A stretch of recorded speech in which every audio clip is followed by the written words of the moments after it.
So right now we have a special talk in the schedule from the RFG that just happened this last weekend.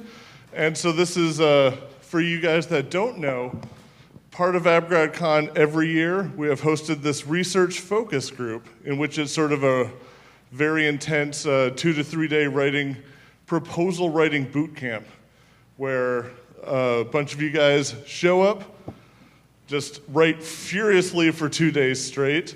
And then we have this whole proposal review process. You present your work, and everybody just gets together, votes on it, and has a good time writing the proposals, talking about the proposals, and just getting used to the entire proposal writing process.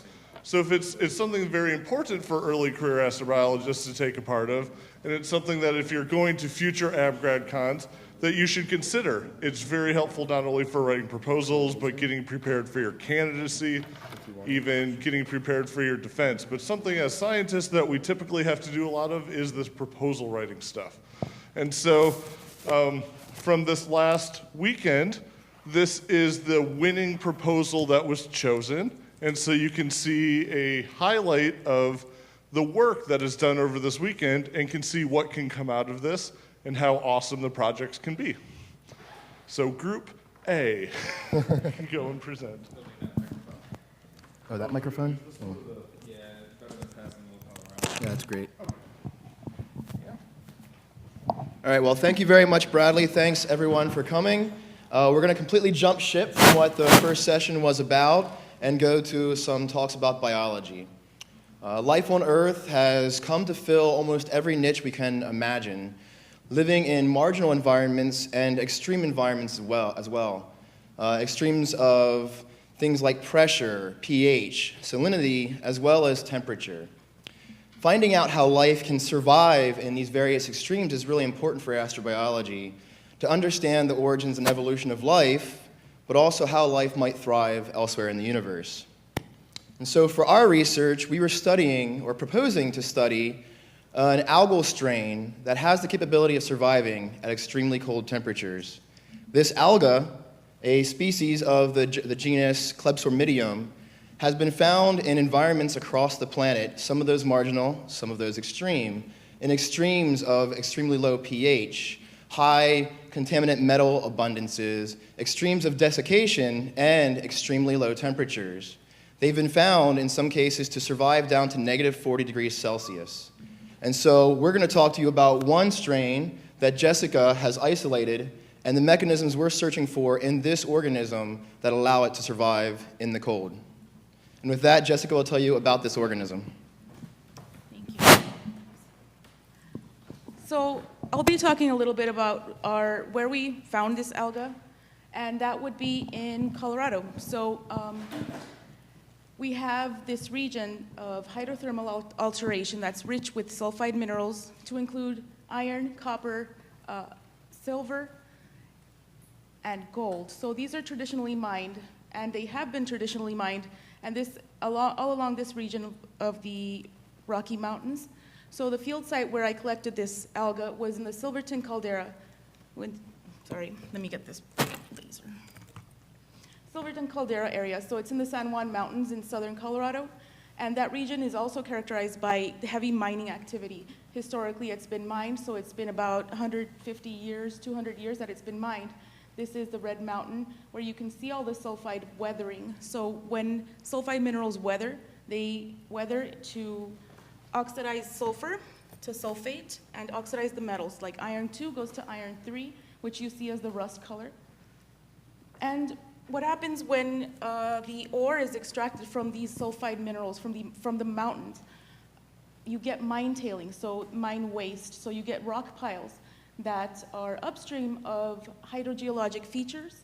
So what happens is we get groundwater runoff from underneath from groundwater and precipitation. So what we end up getting is this runoff that's toxic to aquatic life, and it's rich in metals. Here you see there's nothing growing where we get the runoff from the acidic mine drainage. And this is the overall equation for acid mine runoff. So there are 4 equations, stepwise equations, so where we get iron oxidizing to iron 2 oxidizing to iron 3, the sulfur oxidizing into sulfate. We also get hydrolysis, and we get a lot of protons.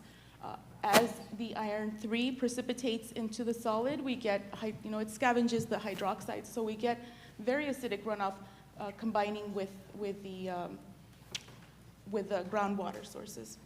So these are the types of environments where we found the alga, and it makes the alga unique for a couple of reasons, and one is being in subalpine Colorado, it's very resistant to freezing, and alga are notoriously difficult to preserve in culture collections because they don't freeze well. If you freeze an alga, then we can't bring it back. So they're difficult to maintain. So these guys are resistant to freezing, as well as all this very rich metal runoff. They are also very sensitive to copper. So this runoff also has a lot of copper in it. And actually, we use copper sulfate to keep algae out of our swimming pools. So we took this culture, cultured it in a fish tank with its native conditions, so under a lot of metals and low pH water, which was pH 3. And with this alga, we can do our downstream experiments. So what I proposed, my approach to identifying the mechanisms that allow it to survive freezing is first we can do a bioinformatics approach. So the genome has been sequenced, so you can do some bioinformatics, take some statistics, find open reading frames that would presumably encode for genes, and find the ones that are similar to other organisms. So you find homologous sequences in other organisms that are tolerant to freezing, and then you can take that gene. So you want to switch to the lab maybe? I think that mic's Okay. having trouble reaching over there. Thank you.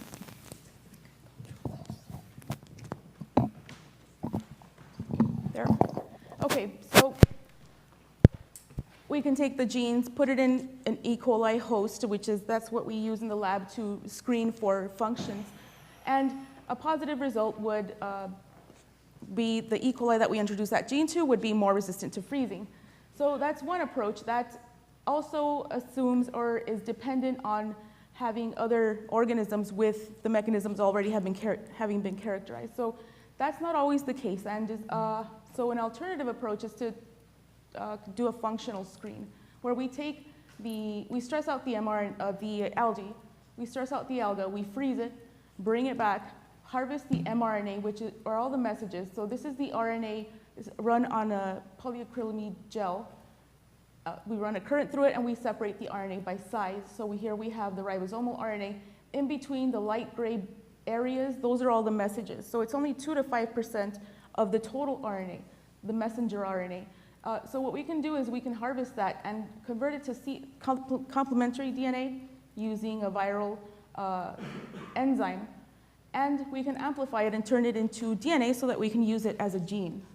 So what we can do is take all the cDNA that we have made from the RNA, and here we see that here's a ladder that will tell you the size of all this DNA that's been run on a gel. So all of these are the different transcripts, different size messages from all the genes that it's been transcribing while it's stressed during freeze stress, as well as a bunch of other stuff that we don't know what they are. We don't know what the transcripts are. So we take these bits of DNA, put them into a vector, a little piece of DNA that we can introduce to an E. coli cell. So this is the chromosomal DNA that the E. coli needs to live. It also has extracellular pieces of DNA that we can introduce, and we can introduce the functions that these genes encode for. Now, what we can do to the E. coli to select for the genes that confer resistance is we can freeze these cells, and the cells that don't survive are the ones that don't have any DNA from the alga that allow resistance.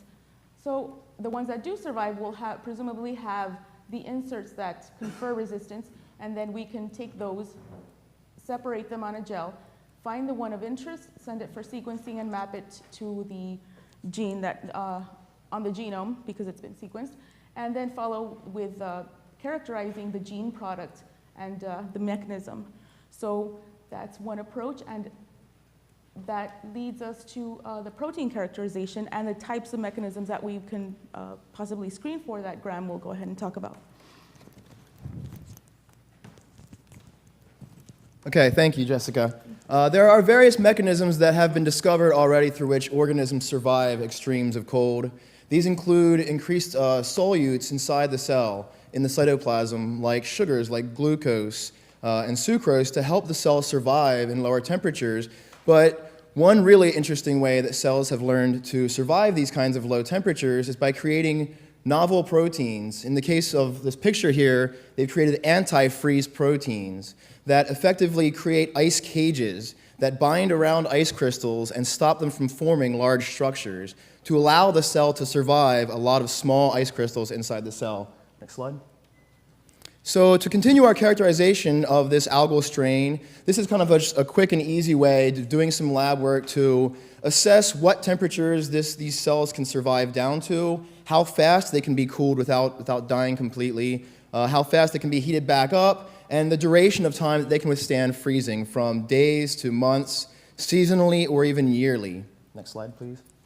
And in doing our characterizations looking at proteins, there's a lot of things you can do in molecular biology to understand proteins. It's a very wide field, but we would start off with something really easy, doing an assay just to quantify the amount of protein within a stressed cell in the cold versus a non-stressed cell to see if there's a difference. And then after that, if we wanted to, we could use other techniques like this image I have behind but can't explain due to time, that we could use to characterize these proteins and their functionalities.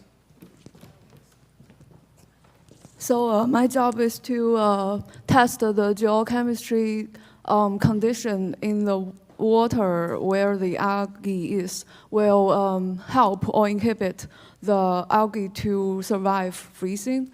So this is a picture of the algae we have, and we are testing the concentration of chlorophyll before freezing and after freezing. They are the green pigment in those cells.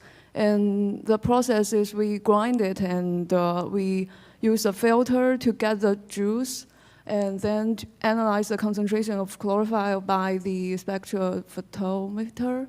And then we freeze the algae under 3 different geochemical conditions.